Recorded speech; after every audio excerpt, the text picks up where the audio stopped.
Welcome to the Hello Sunday podcast with me, Nikki Hayden. This is the podcast that discusses everything self-development, spirituality and sobriety, and it wouldn't be me without a little sprinkling of humour.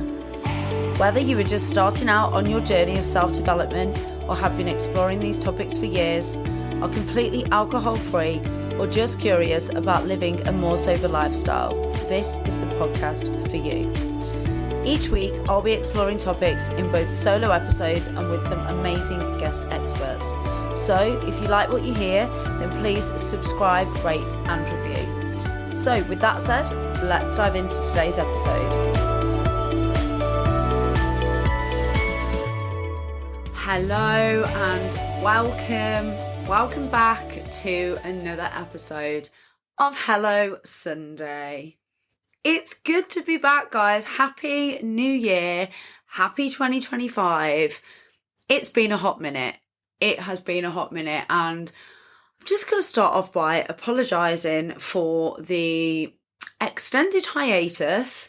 I'm going to actually use today just to explain a little bit about where I've been, the circumstances surrounding that. I mean, it's nothing kind of earth-shattering, but yeah, there's some stuff been going on, and also just the lessons and reflections that have come as a result of that time and the plan moving forwards for this year. So I hope you all had a wonderful Christmas break if you celebrate, or just a wonderful few days off and hopefully a break from work. I know I've got quite a few friends that work in the service industries and public sector that didn't get a full Christmas break, but for those of you that did, I hope you enjoyed it. I hope you managed to spend some gorgeous time with family and friends and loved ones, and eat too much and relax and just really reconnect. I think for me, like when I was younger and when you're a kid, it's always about the presents and the having and that kind of, I guess time of abundance. Whereas actually abundance for me now, and I know a lot of people that I speak to around this time of year, is such a different focus and feeling. It's more around abundance of love and connection and sharing and making memories. So I hope you got a chance to do all that. I really do, because I did. It was a very different Christmas this year, and I'm going to explain a little bit about why, and that also leads into kind of where I've been and why I had the break. So let's go back to end of November, which was the last episode that I did. We got a puppy. We got a dog. We were and ahhing about when to get this dog. We were going to wait until we'd moved house, which will be end of this year, early next year, hopefully. And I didn't feel that our house was particularly well set up for a dog. We've got cream wool carpet, and I just didn't really feel like it was the right kind of decor and environment. Anyway, that obviously aged well. So we'd seen, from time to time, I'd go onto the Dogs Trust website because we'd been to Dogs Trust last year. And we knew we wanted to rescue because there's so many gorgeous pups needing a new home that have been in some, really bad situations, some that have just been abandoned. And last year we went to look at one. And when we got there, we realised that it wasn't the right dog for us, that he was in need of a lot of training and management. He had some real guarding issues. He was known for kind of like biting and nipping at ankles. And we just felt that if any of our friends or family came around and he did anything to them, like it just wasn't the right pet for us. So we did have to say no to rehoming him. But we'd always sort of kept in touch with Dogs Trust and kept an eye on the website. And we were actually on a walk a few weeks into kind of like the autumn, and we saw this gorgeous, I think he was a spaniel. Can't quite remember what breed of spaniel, but he was on the website and was needing a new home. So anyway, long story short, we submitted an application and they called us a few days later saying, look, he's gone, he's long gone, like we've had loads of interest, he was gorgeous. However, do you want us to let you know about any other potential matches? And we were like, yeah. So she said, well, there is actually one that's come in back to us. He was rehomed, but he's a little bit excitable and he's knocked someone's toddler over. I mean, I'm not going to lie, I don't know why you would have had this dog with a toddler, because the second that we saw him, he jumped upon us and was licking our face and was just so friendly and excitable, but 100% not right for a family with toddler. Anyway, long story short, they'd brought him back and did we want to meet him? So we agreed. They said he was a lurcher, and a lurcher is generally a sight hound bred with a terrier. I'm not too sure which type at this point. And we also think he's got some sort of poodle or spaniel in him as well, because he's got these long floppy ears and this like really soft fur on his face. So we went to meet him, and yeah, the rest is history. He jumped up onto us and we fell in love, and we decided to rehome him. Now, it probably would have been better to wait until after Christmas, because we knew we'd got a lot going on with my 40th and my mum's 70th this month. But we were going to lose the opportunity to rehome him if we did that, because he would have been gone to another family. So we bit the bullet and said, yeah, let's do it. And we went out and bought all the gear, the bed, the crate to crate train him. We bought all of the toys and treats and absolutely everything that you could think of, and welcomed him into our home. And the first day that we got him, we were a little bit like, I don't know how to put this, I think just overwhelmed. And for any of you that have ever rehomed a puppy, and he was 6 months when we got him, he'll be 8 months in a couple of weeks. So he's not, super small, but he's also not an adult dog. And actually training a puppy from that age, when they've been allowed to do what the fuck they want for the first 6 months of their life, is pretty difficult, because you're having to really train them out of habits and teach them how you want them and need them to behave. And they've got their own ideas. He's also going into like adolescence, teenage years, where they can be really kind of, I guess, a little bit challenging and want to, break your boundaries, test your boundaries, all that sort of stuff. So I think the first day we got him, I remember sitting in the kitchen with my husband and looking at each other like, now what? Because he was far too excitable to take on a walk anywhere with other dogs, because he was super reactive. He just wanted to jump on them all. We couldn't just let him have the run of the house, because he was just, jumping on everything, wanting to bite everything. So we quickly realised we got a much bigger job on our hand. And, it's difficult for the shelter to give you a full picture, because they don't really know fully what he's like as a dog in a home. He was fully toilet trained. They said he wasn't, but he was, which was great. And he sleeps through the night, which again, it's only been the last couple of weeks he's done that, but it's been amazing. But long story short, it became the days just went into a blur. It was like having a baby. Our entire lifestyle changed. We are a couple that really value spontaneity and freedom and experiences. And we quickly realised that was going to have to be put on hold for quite a while whilst we train this dog, because not only is he super excitable and was just in need of really calming down, but also he cries and barks and whines when he's left alone as well. So he's clearly got, it's not separation anxiety. We've actually spoken to like trainers and behaviourists. It's not separation anxiety, because he's fine with us, but he's fine when we're not there, as long as he's got someone. It's almost like FOMO, like he feels like he's missing out on something if he's not in the same room as you, or if one of you leaves the house. So it's been a ride, I'm not going to lie. And that sounds ridiculous as to why life has gone on hold, but it just became a blur. And very quickly we realised that working and life and everything was going to have to work around this dog for a while. And I think we started really questioning whether or not we could do this. We're now 4 weeks down the line, almost 5 actually, and things have really improved. It's still, working with a professional trainer, things are still tough, but I feel like we've both got a little bit more of a routine now. We've got a bit of breathing space. We are a lot more authoritative over him. So he's starting to learn that, no means no. But we've got a long way to go. So if anybody's got experience in training slightly older puppies, if anybody ever wants to dog sit, because by God, I am at the moment a prisoner in my own home. No, it's not quite that bad, but we are genuinely going through it with him. So, I would love to sit here and say, oh my God, it's been amazing. He's the best addition to the family, which he is, but it's been a lot. And I think the lesson in that for me is sometimes you don't necessarily look at the reality of something, because what you want, you kind of put rose tinted specs on. So we were like, yeah, it'll be fine. Oh, he's excitable, it's fine. Oh, he jumps up, it's fine. And then, you get into a situation where you need to do stuff, or somebody knocks the door, or, you need to leave the house to go to the gym, or you want to go to breakfast together and you don't want to bring him, and it's suddenly an issue, and you kind of realise that you've overlooked things. And I've had the tendency last year to do that in like a business context too, when I've really wanted to work with a brand and there's been some red flags in the relationship and maybe the introduction,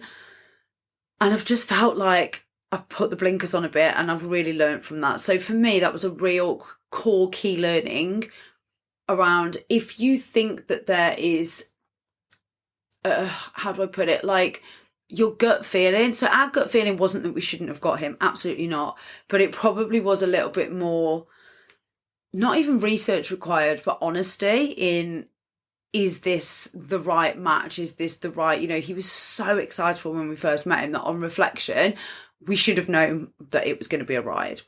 So I'll keep you posted on his progress. We're both very committed to him, but it's been a lot. And then there was obviously some stuff going on with my nan and some health, I guess just general kind of elderly person health stuff going on. She got admitted to hospital a few weeks ago now, and she's still there, being really honest. She has gone into a rehab ward where they can assess her needs, and it's looking less and less likely like she's ever going to go back to her own home, because she lives alone and it's just not safe anymore. So we're looking at alternatives. It's actually really fucked up in the UK. I don't know about other countries, but unless you've got your own money to pay so you can sell a house, or you've got savings, you're not entitled to be in a care home unless you are deemed basically to have a condition that requires you to. So you can't just opt because you can't do things to go into a care home. You have to be able to pay for it. And it's like £1,000 a week at the minimum. It's absolutely wild. So we found all this out. And it's been a really, really stressful time for my family, because she's just basically the most amazing woman ever. And watching her fade away with no access to proper care has been really hard. Where she is now is okay, but it's certainly not an end point. So that was a lot. And then the next part of the story, I'm going to be a little bit careful about what I say, just because it's not my story to tell, and I don't want to be talking about things and giving details on something that is not mine to talk about.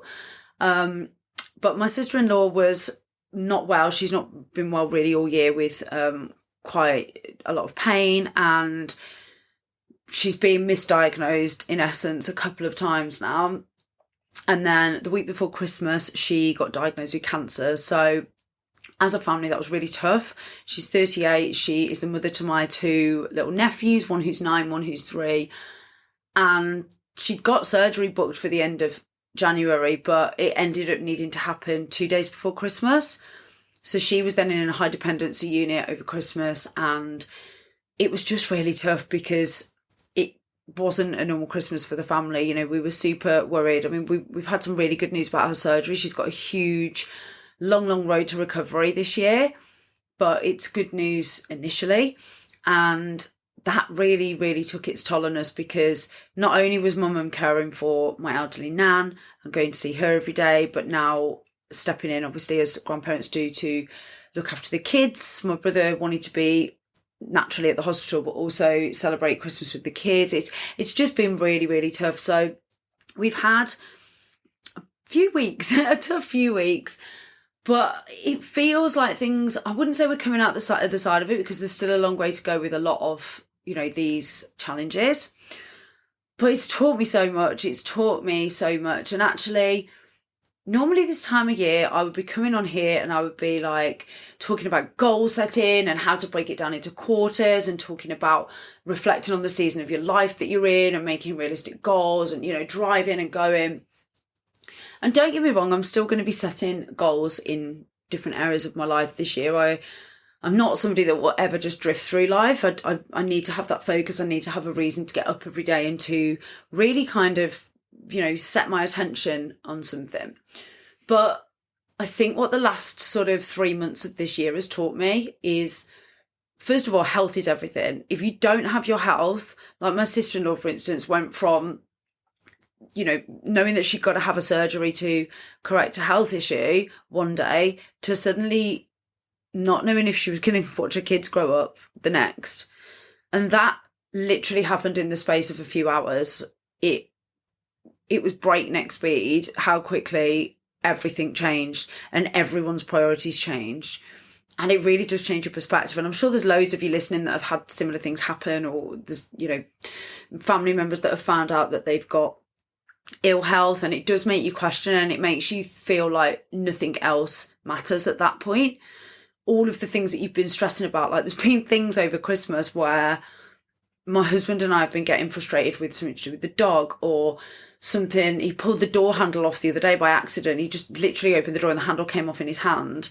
And so we couldn't shut the door for a few days. And I said, my brother and sister-in-law would give anything to have that as their biggest problem right now. So it really does make you question everything. So for me, renewing my focus on and investment into my health and fitness this year is an absolute non-negotiable priority. I want to make sure that I am in the best possible health and fitness that I can be at any given point. Now, that's not to say that even if you are, that things can't happen. The things that have happened last year to my family, no amount of going to the gym or eating healthy could have changed. But because my sister-in-law is young and she is healthy, she was in a much better position to survive surgery and to heal. And likewise, I've spoken before about the seizure that my husband had on the flight back from Las Vegas in December 23, and that massively opened his eyes to the fact that he needed to stop vaping and lose some weight and go to the gym, and he's continued with all of those things the whole of last year, and I'm so beyond proud. So for me, the health thing is absolutely priority. It underpins everything, and without your health you haven't got anything. And I'm sure that all of us have got little things, like especially coming out of the period that we've just been in with the eating and possibly the drinking if you drink alcohol, maybe you relax your exercise regime. I'm sure we all feel the difference when we do that. So have a think about what changes you can make with regard to your health, even if it's just drinking more water. Sleep, getting more sleep is an absolute key one. When we had the puppy the first few weeks, he was waking up at like 3:30, 4 o'clock needing to go to the toilet. He doesn't now, he sleeps through till 6:30, 7, which is an absolute godsend. But when he was doing that, we were feeling, super tired the next day and a bit more snappy at each other, couldn't really focus, didn't really have motivation. So maybe it's getting more sleep. Maybe it's just taking your supplements or finding something to help with your bloat or IBS or whatever your health thing is. Have a think about that, because honestly, it has really opened my eyes to how quickly, your life can change if you don't have good health.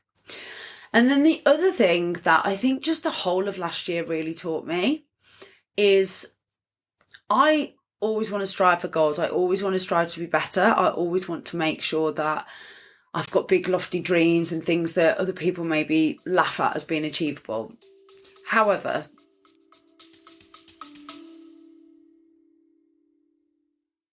for those of you that are regular listeners to the show, or maybe you know me personally, you won't have been able to get away without hearing me talk about Simprove. Simprove is a scientifically backed, water-based probiotic drink.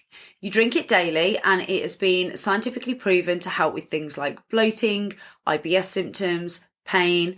It was actually a dietitian friend of mine that introduced it to me last year, and I honestly wouldn't be without it now. It's helped with my energy, with my bloating, it's helped with my immune system, and also things like my skin. The list is honestly endless. Now, I have got a code for you. So if you'd like to try Simprove, you can get 50%, that's a massive 50% off your first 3 month subscription by going on to simprove.com and putting in the code Nikki50. That's NIKKI50, or clicking the link in the show notes. I don't want to spend my life reaching for those things things only to get to the end of it and have not enjoyed the journey, have not enjoyed and been grateful for what I've got. And actually just spending time with me and my husband and Marley, our puppy, over Christmas really made me realise that as wonderful as it is to have all the big things and the big holidays and the exciting experience it is, that sometimes just being content in that moment is so, so important. And also just striving to have contentment and love in your life. Now that may sound corny as fuck, but I know some incredibly successful people. We're talking multi-millionaires, owners of businesses that have got multi-million-pound turnover. They've got holiday homes abroad and have the latest cars and, Rolexes and everything. And if you want all that materialistic stuff, absolutely, go for it. But they're some of the most miserable people I know because they're never happy with what they've got. And that isn't to say don't have goals, don't have aspirations, don't have things that you're striving for. But the people that I know that have the biggest goals and achieve them always then have something else that they want to achieve. And they really struggle sometimes to celebrate and enjoy the win of the thing that they wanted in the first place. And that to me, just last year, my business did half the revenue that it did the year before, which is crazy because in year one, you would not expect a business to do, 6-figure profit. And then, in year two, not do as well. It was partly to do with the market, partly to do with circumstances in my life, and partly probably to do with my mindset, being really honest. But it was a much trickier year. And yet I feel like I finished the year feeling like I was okay with that, because not every single year can be a massive achievement year. Not every single year. Some years are more fallow years. They're more they're building blocks. And again, to be honest, even though I've got a really, really good feeling about 2025, and I'll be honest, I didn't necessarily have that feeling at the end of 23 about 2024, but even though I've got a really good feeling about it, I know that this year isn't going to be one that sees us going on multiple trips abroad. We've got 2 city breaks booked for both of our 40ths, mine and my husband's. And if we can get another holiday in and finish saving for our house, we will do. If not, it will be put on ice until the next year. So I know this isn't going to be a year of massive change. We're not planning on huge life changes other than possibly, like I say, committing to the purchasing another house. We won't move until the following year. And I'm okay with that. I feel like you have to have those years, because if every single year was life changing, you'd never have time to just sit and smell the roses and enjoy it and enjoy what you've got. And like I say, that isn't to say that if you're sat there wanting to make this the absolute best year of your life and you've got goals that are unimaginable, go for it. But for me this year, I'm kind of enjoying just being here and knowing that what I've got is what some people dream of, and knowing that I'm slowly putting the building blocks in place. I might be coming back on here in 3 months' time and saying we're moving abroad and, life's changing. I probably won't, but I'm just saying, but right now that's how I feel. And for me, that was a learning from last year where I kind of had to be okay with everything not being, that kind of, oh my God, crazy, giddy excitement of everything changing and being, mad. I mean, I've moved cities, I've moved countries, I've got married, we've got divorced. Other than getting the dog last year, that was the biggest thing probably that happened to us all year. Nothing major happened, and it was fine. Like, it was okay. And I was genuinely, it was a bit of a life lesson, in all honesty, because I am someone that before that felt like if you couldn't look back on a year and be like, oh my God, that was the year that I did X, Y, and Z, that, it was a wasted year. So that was a really long way of me saying, don't forget to be happy with what you've got whilst you're still striving. And if something takes a little while to get there, that's fine. That is absolutely fine. And also this time of year, you will get bombarded with goal setting parties and workbooks and workshops and have you set your goals. And of course, if you want to do that at this time of the year, then absolutely go for it. But don't forget, like I've said on here so many times before, we are not designed to bloom all year round, just like nature isn't. And there will be months of the year where you probably feel less energized. It's normally between now and March. and you might be a little bit more inward, you might hibernate a bit more, you might feel that, especially in the UK and the Northern Hemisphere, when the temperature really drops, that, you know, you might not necessarily want to be out socializing and doing stuff. That's okay. Like, that is more than okay. If you don't want to really set goals and you're not in that mindset until like springtime, don't force it.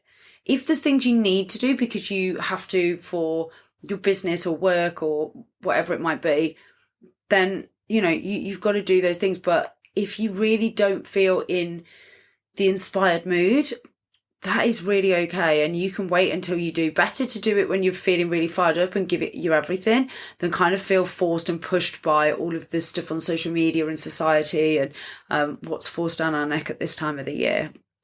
That's just my take on it anyway.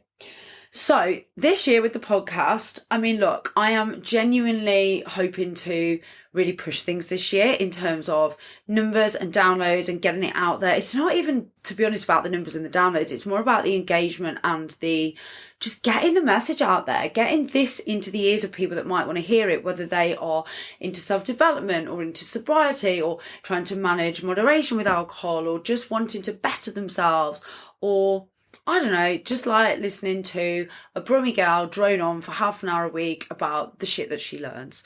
But I genuinely want to get it out to more people. However, I'm also not going to be pushing myself this year. If there are weeks where things are a little bit much and they're getting on top of me, you know, my productivity has actually gone through the roof recently because I'm having to work in like half hour or hour blocks before I take over puppy from my husband. So I haven't got time to, go off track, off piste. However, it does mean that sometimes I really have to prioritise. And whilst this podcast is absolutely a priority for me, work and the puppy are going to have to come above it just for the next few months because, you know, your gal's got to make some dollar, and also that puppy needs a lot of attention right now. And if we leave it to let it do what it wants, not only will I probably have chewed furniture and no shoes left, but also it's not creating the behaviours for the dog that we want to mould him into.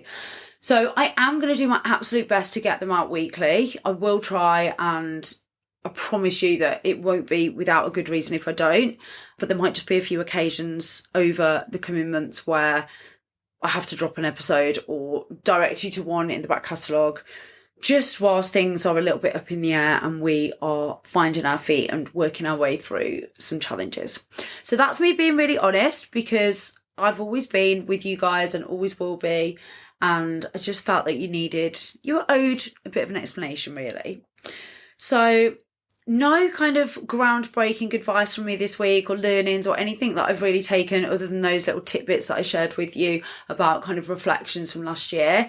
If you've got any episode ideas that you want me to cover off, any topics you want me to talk about in the next few weeks, let me know. As always, please do share this episode with your friends, with anybody that you think would listen. Go out there and evangelise. Let somebody know who maybe doesn't yet listen about the podcast. And yeah, as always, have a fantastic week, a fantastic start to what is going to be a wonderful year, no doubt. And I'll see you all again next Sunday. Thanks for listening. You can find us on Instagram at HelloSundayPod, or you can email us on hellosundaypod@outlook.com. Have a great week.